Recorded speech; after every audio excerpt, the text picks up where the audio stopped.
This is the Aftermarket Radio Network. Hey everybody, Carm Capriato, Remarkable Results Radio. Good to have you here as we move through and celebrate our 10th year. Hopefully you've had a chance to see that episode that we did. Let me see, what episode is it? It is Town Hall Academy 437, so please check it out.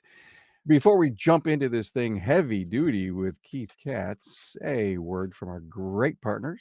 Hey, take your auto care center to the next level, the gold level, with the NAPA Auto Care Gold Certified Program. This program is for the best of the best who can provide a consistent consumer experience and earn the trust of returning and new customers. Talk to your NAPA sales representative about how you can become a gold certified shop.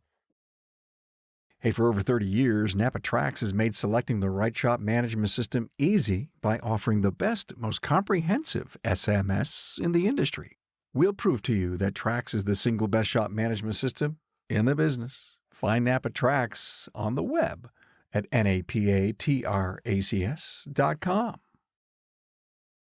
Hey, welcome back. Let's get started. Hey, Keith, how are you? Good to see you. Hey, Carm. Good to see you too, man. Been a while. It has. The owner of Quality Service Center in York, Pennsylvania. 45 Yes, years in the industry, 27 years as a shop. How's business, bud? oh man.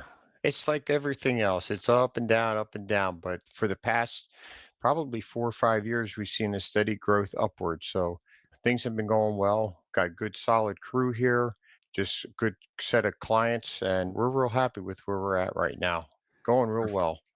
Glad to hear it. Our first episode was November 2015, about 9.5 years ago. You came on the show. It was a great episode. We've done others in between. Do you remember that episode we did on the 1990s? Yeah, because I remember the pictures that we all sent in of what we looked like back then. I That's kind of know. funny, but yeah, things have really changed since the 1990s, that's for sure. Yeah, we had you, Scott Palava, Paul Danner, and Ryan Koyman on, and we all had a picture of us from the 90s. And it was like some people said, "Who's that? We can't recognize that Yeah. person." You were And all dark haired and everything. and what were we thinking with the hairstyles and everything? Well, what are we thinking now? I mean, everybody's Right? got that Pee Wee Herman look. You don't have that, and I don't have that. That's the best I can do with what I have left and the color it Oh is. my So, God. Well, I heard you say you're happy with the way business is, but if you look out over the horizon 5 years, what's going to change that you see? For me personally, I hope to be retired in 5 years, actually in four Okay. years, but that's me personally. But 5 years, gosh, it's hard to say, Carm, because so much has changed over the past five. Just thinking of 5 years ago, ADOS was something that was maybe on our radar, so to speak, like, this is coming. But here we are 5 years later, and it's full blown. The whole ADOS program with the self-driving cars that they keep talking about, electric vehicles, things like Yeah. that. Right now, here in York, Pennsylvania, they're starting to build more on the hybrids here. All right. The clientele around here really have gotten into the hybrids, but we are starting to see more and more of the electric cars. We always seem to be 2, 3 years behind what you see in other places, but the electric cars are starting to come in here like they have been in other places for maybe the past 5, 6 years. Other places have seen them, and we're just starting to see them come in full here in York, Pennsylvania. How long has it been since you've been repairing hybrids? Wow, I think back like COVID. COVID is kind of like this bookmark, Isn't it? and I know we did training pre-COVID, so it's probably been 6, 7 years when we started, and it hasn't really been till like the past year and a half, 2 years that we actually see a regular a regular set of hybrids coming in. So again, a little bit further behind than a lot of other cities. Are you marketing hybrid repair a lot? Yet we are using that in our Google searches and things like that. Yes. So you say ADAS. How many ADAS calibration centers exist in York? Hmm. I know of in the aftermarket, Yeah. I know of one. Wow. Yes. There may be others. I only know of one. And you know of that one because they knocked on your door? No, I know of them because they're part of our auto care group here with the NAPA Okay. Auto Care, so he's All in right. our group. When you find an instance that you have done something to a vehicle that may need a calibration, is that where you take it? Yeah, we'll do that, or we'll take it back to the manufacturer. A lot depends on what was done and the whole situation behind the job, but yeah, that's what we do. What is your you're obviously talking about your Napa Business Development Group, right? Right. What's the discussion when you get together about ADAS? Do people just wanna stay away from it completely? Or, I mean, who wants to go out and invest in the money? Because Yeah. I've attended some classes recently, and they say that calibration or that static and dynamic calibrations are gonna ebb and flow depending on the vehicle. It's not always going to be dynamic, and some of the conditions of our roads may not, be able to make all of that happen, et cetera, et cetera. There's so much confusion that it makes people either scared to jump in it, Keith, or they say, "Hey, I'm in. I wanna become a specialty shop." Right. Within our group, there's probably there's about 27 in our BDG group, and I'm going to say there's probably about 5 shops within that maybe are looking at it seriously. It's difficult because a lot of us don't have the space. It's also difficult because some of the driving that you have to do to set certain things, oh, you need to go down this highway where it's smooth and go straight for 5 miles, and you have to have lines on both sides of the road. Yeah, well, here in York County, good luck with that. Mhm. It's difficult. So I'm not really sure what's going to happen. I know I've been in talks with another shop owner here locally that we're looking at trying to build something together so kind of to ease the cost of it a little bit and kind of share it together. But that's just in the infancy stage right now. So Sure, we'll see sure. where that goes. That's a completely interesting thought to partner up with someone to split the money, feed that shop, promote that shop. Obviously, you gotta start a partnership or a separate corporation in order Right. to pull that off, but when I was at the Napa Now conference and I listened to Matt Fanslow speak to ADAS he did 3 different sessions, and, him and I wanna get together and actually talk about what went on that stage and the kind of people that came up to him at the end and the questions that they were asking. There's a lot of buzz going on in the industry about ADAS calibrations, and I attended a Keith Perkins class at Tools just a few weeks ago. I was in there for an hour. I couldn't pull myself away. I was trying to go to a bunch of classes, and Keith just rocked my world in the things he talked about that we, as an industry, Keith, are just saying, doesn't matter. It's not important." But Mm. it is. It is very important, and the issue comes down to we can talk about it as business owners and we can be trained in it. But if we don't learn to talk to our clients about it, the importance behind it, that's where it's going to fall apart. Because, you already have a lot of people like, well, if it doesn't work, I don't care. Or if the light's on, I mean, how many cars we pull in sometimes that TPMS lights on and they're like, I just ignore that. Yeah. So what else are they going to start ignoring? And it's kind of funny because I tell the story often. Everybody loves this technology. They're like, oh, I got to have this, got to have this. And we had a client come in, her camera system stopped working. And she says, I have to have this. I have to have my camera system. Okay, fine, fine. We looked into it. Well, here, what had happened was she left her passenger side window open one time when it rained.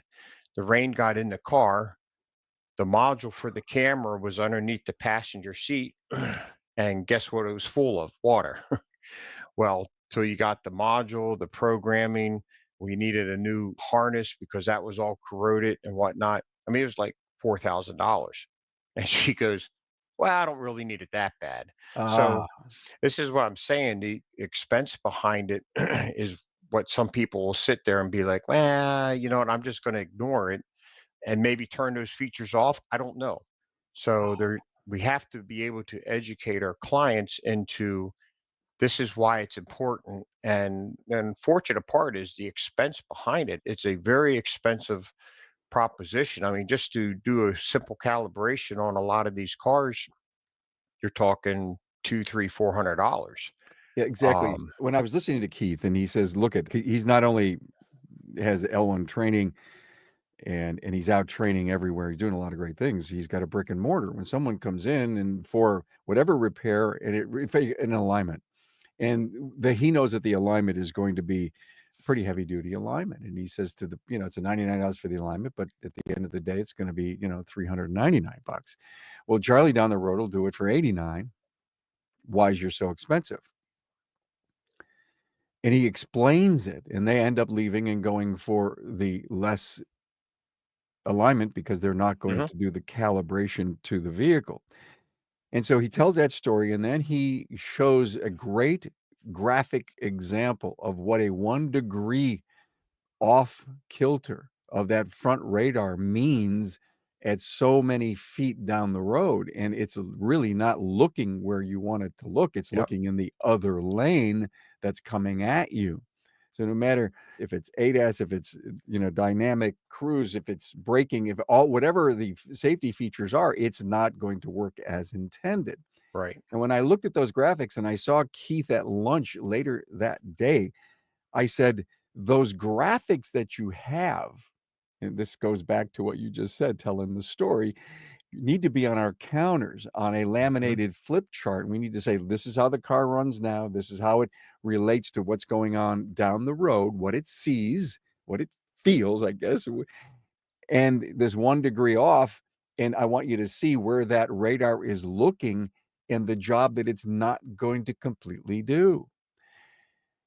And I raised my hand and I says, we're the other 500,000 specialists that work in our bays should be in this class, and all the service advisors and all the owners. So to your point, we're not telling the story, Yep. but there's so much crap out there against the professionalism of our industry that think all you're trying to do is sell up. Right. Well, and then you have the other person that, okay, they go and get that $89 alignment and they drive the car and they say, see, there's no difference. My car goes down the road Yeah. straight. My tires aren't wearing. It's the unknown that, and sometimes you may not discover that right away. And so that's what makes it harder. And like you said, Carm, our industry already has enough black eyes. You just trying to sell me something I don't really need because the guy down the street did it without, any problem. So it's hard, but One day, Keith, I believe, I don't even want to say this, but we may have a liability on our hands one day if somebody does the research and realizes that there was a shortcut made. Now, if the consumer refused to have that done and leaves and goes, makes their own decision on their own vehicle, but the shop doesn't recommend to do that, even though the vehicle service manual, the service reports say it's not recommended, it's required, and you didn't follow service procedures. So I'm liable not to have this vehicle had a calibration. right. Like the John Eagle case with collision on that roof issue that was Yep. millions of dollars rewarded or awarded. I heard about We may that. have something like that someday.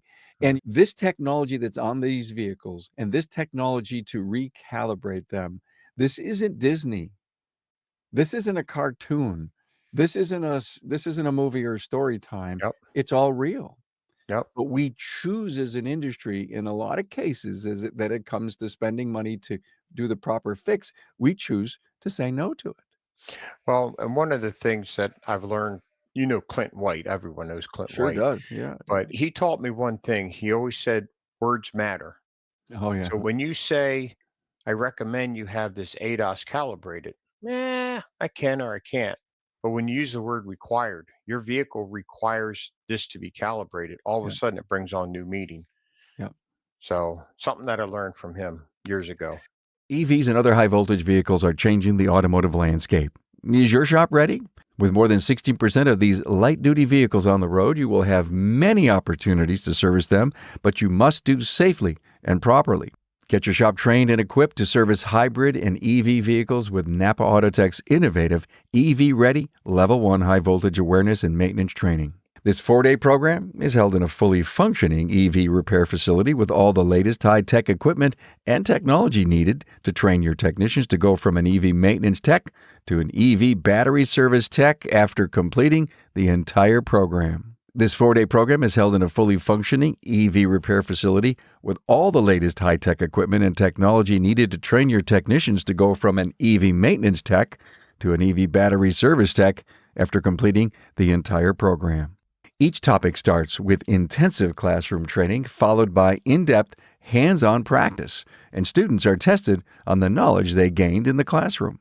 Technicians will learn on various hybrid and EV vehicles such as Tesla, Toyota, GM, Ford, Hyundai, and Nissan. This will allow them to make educated decisions on equipment needed in their own shop to perform repairs. This course is on site at the NAPA Automotive Research Center in Canton, Ohio. Attendance requires ASE 6 certification, EPA ASE 609 certification, and at least 5 years of shop experience. The total cost is only $4,000 per attendee, which includes the 4-day course, hotel, breakfast, lunch, and the PPE needed to perform the services. Now, if you're a Gold Certified Auto Care, you can use your Gold marketing funds to offset the cost. Hey, don't miss out on this invaluable opportunity to advance your team's skills and ensure your shop is EV ready.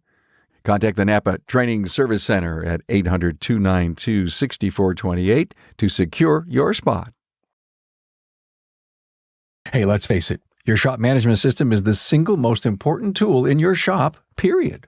NAPA Trax has made selecting the right shop management system easy by offering the industry's best, most comprehensive SMS. Now, it all starts when a local representative meets with you to learn about your business and how you need to run it. After all, it's your shop, so it's your choice, and having local representation is a huge plus. Customizing Trax to your business, whether you're a one-person shop or a large multi-bay or multi-location company, a representative consults with you to help optimize your shop's workflow, efficiency, and profitability.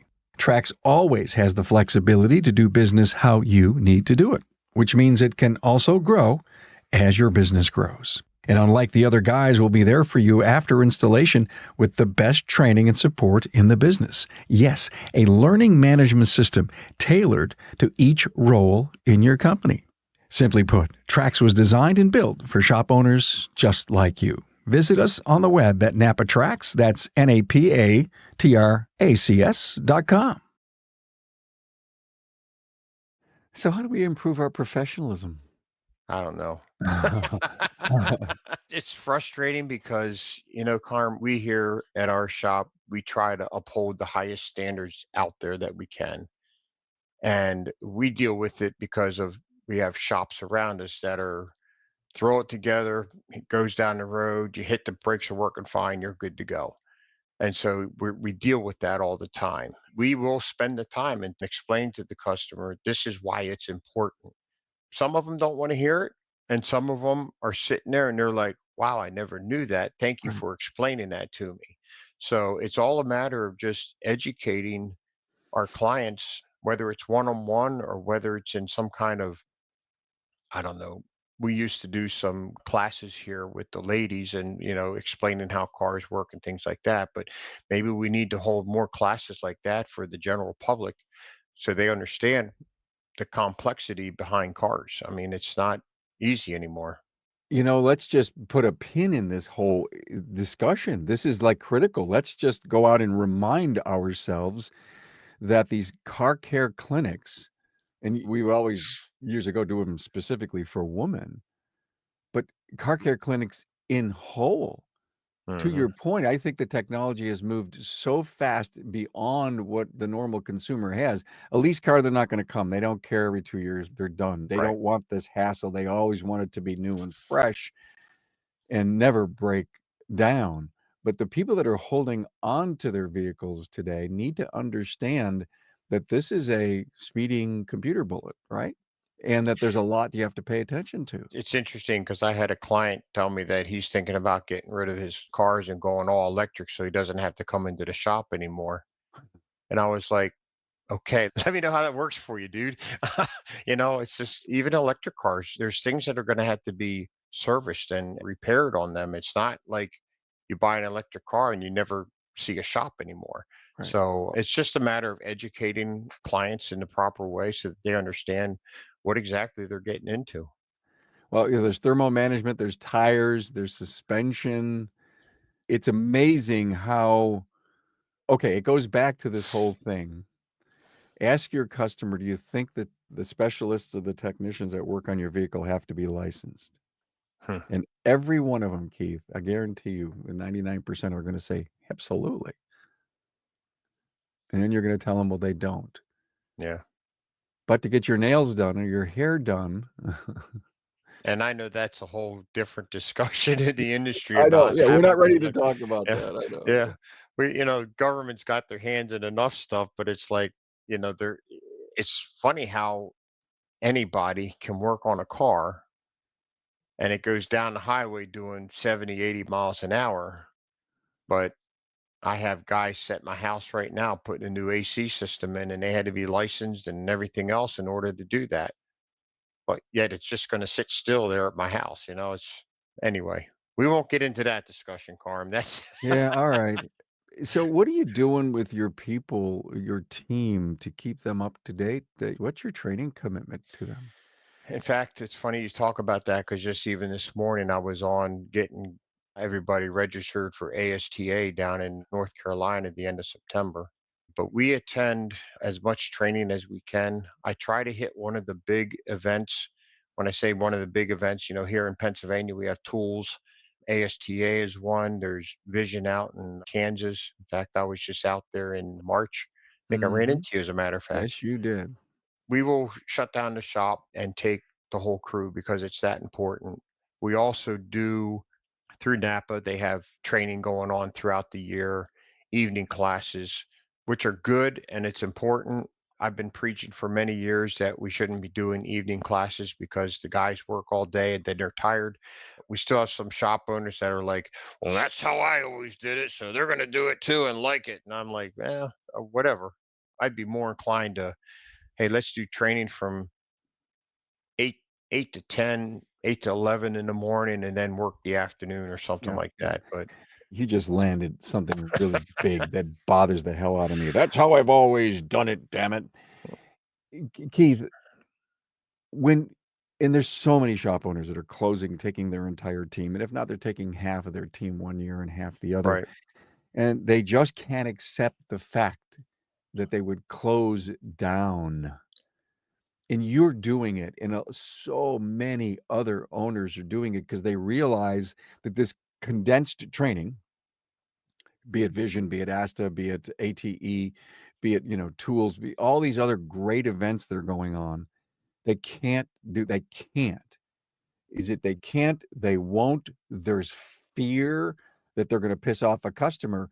Listen, I am sure you don't schedule anything on those days. I am sure your clients get the fact that continuous training or education is a critical thing to keep up in our industry. How the first day you did this, how did you justify that this was gonna be healthy and good for your team and for your business? The healthy and good for the team, that's easy.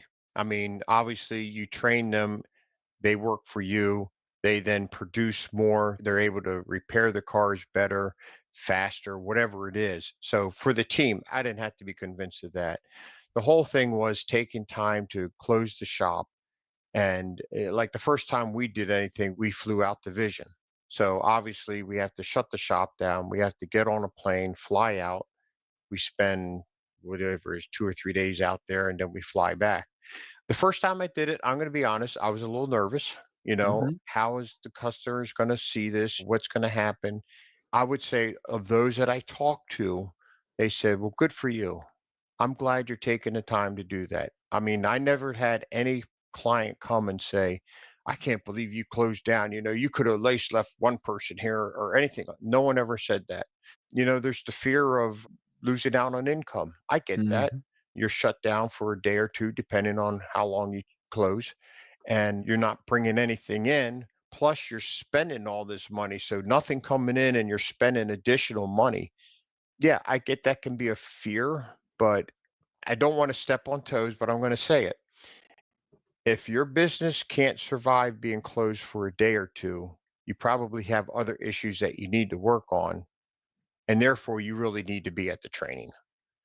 So I don't see it as a roadblock. Well, that is a great summary that I haven't heard in a long time. You have other problems if you don't think you could close. Right. And even the clients, again, they're fine.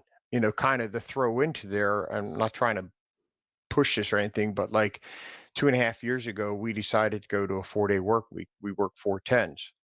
So it's Monday through Thursday. We're closed Friday through Sunday. And part of my fear was, what are the clients going to say? Are we going to lose business? Are they going to go somewhere else and this and that? Every client that commented to me said, I wish I could work 4 10s. So it's something that other people are jealous of. And our clients are like, oh, okay, I can't come in Friday. I'll drop it off Monday. It's not a big deal. And so our business didn't change. We didn't go backwards in income. In fact, if anything, we actually went ahead. So I think the fears are there and they're real for closing to go to training. But I think you need to take the first step and just do it. And you'll see, you know what? You're right. I did it and everything's just fine. And you had mentioned just maybe 10 minutes ago that your business continues to grow. I've always, when I've interviewed shop owners like you that tell the story of they close and they go, he says, we never missed a beat. The Mhm, revenue for the month, just, it was there. mhm. It just happened. It wasn't a miracle. The team pulled together.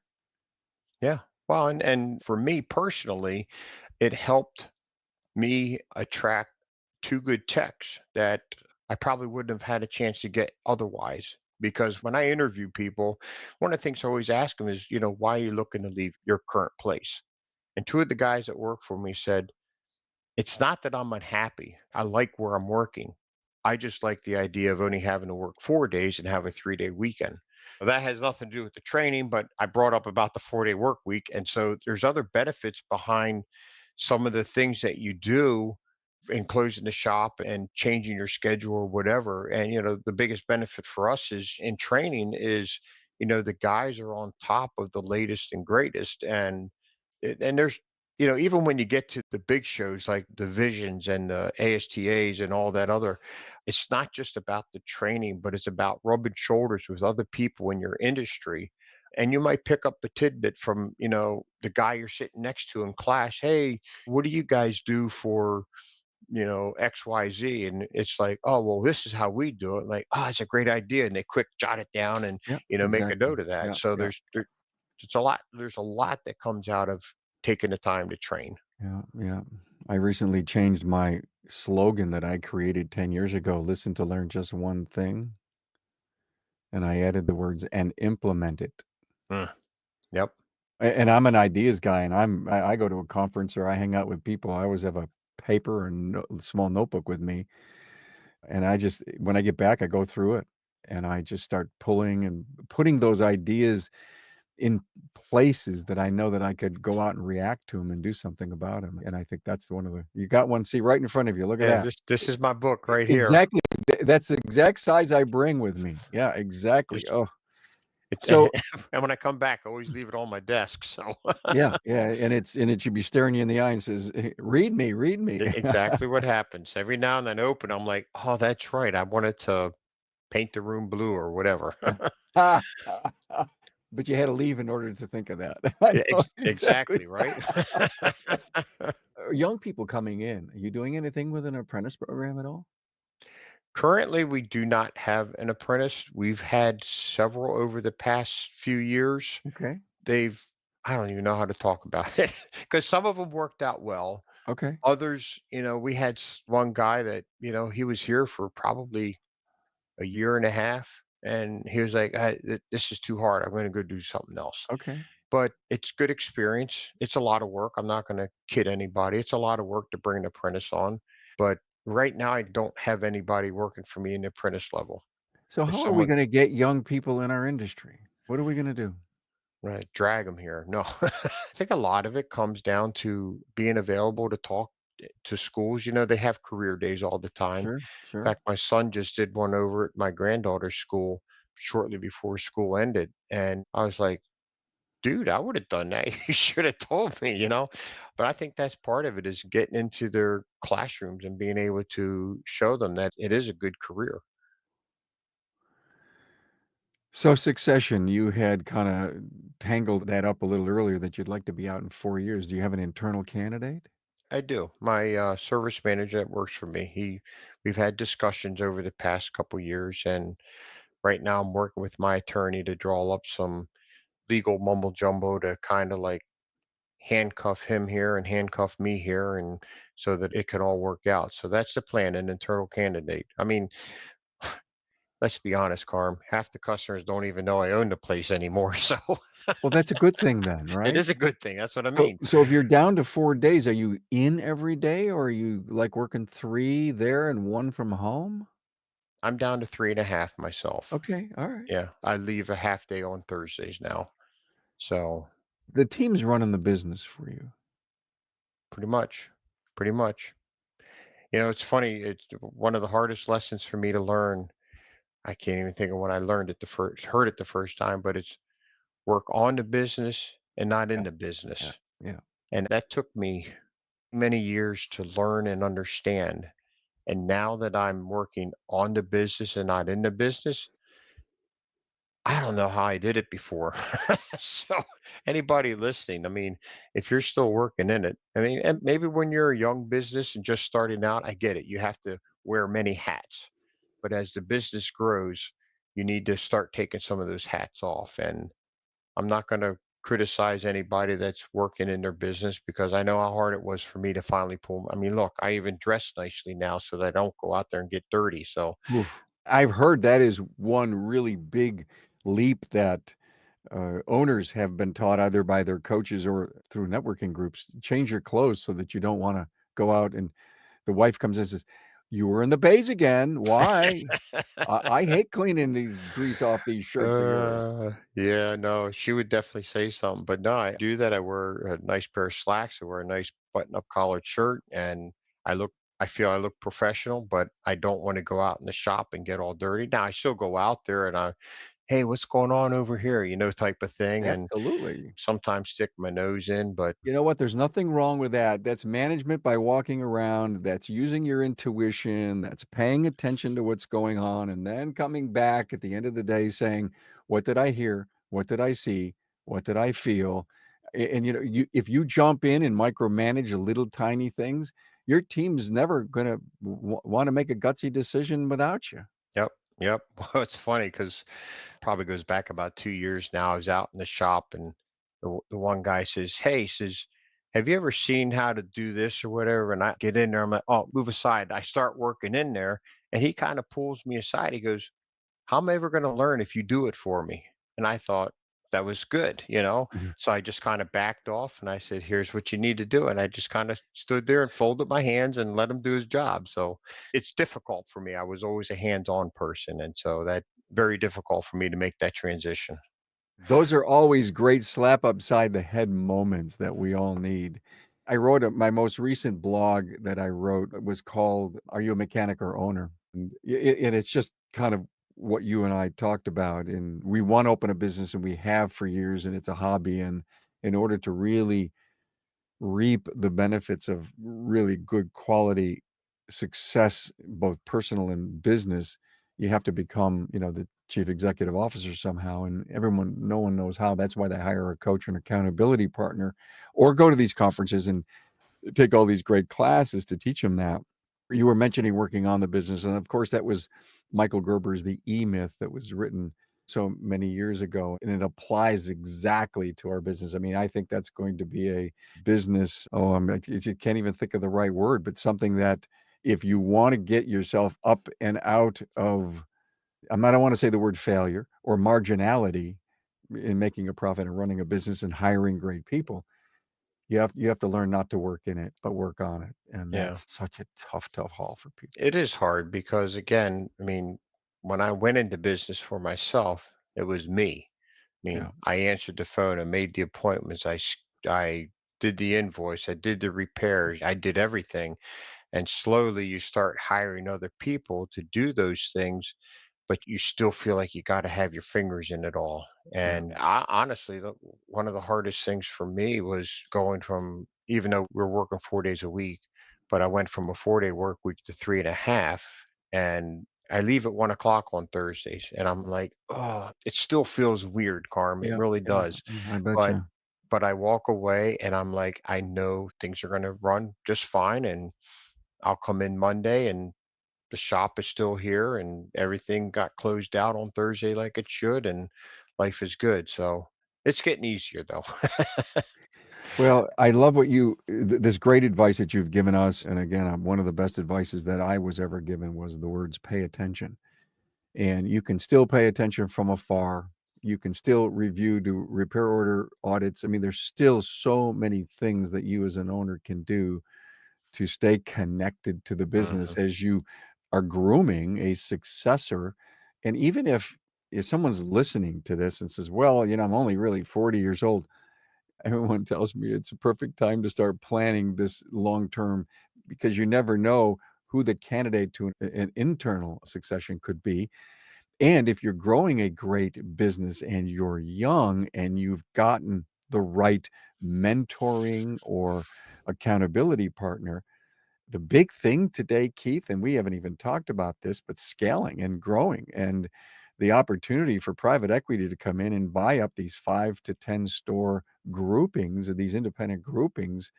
This industry is on fire for M&A, mergers and acquisitions, but you cannot be it's yes, you could be a big 10 bay, super center, but the opportunity to grow a great business when you're young needs to be highly considered. That's just my point. Mhm. And I bet you if I asked you, would you make a change or something different 20 years ago, I'm sure you would have 4 things on a list to tell me I should have done this, I should have done that, right?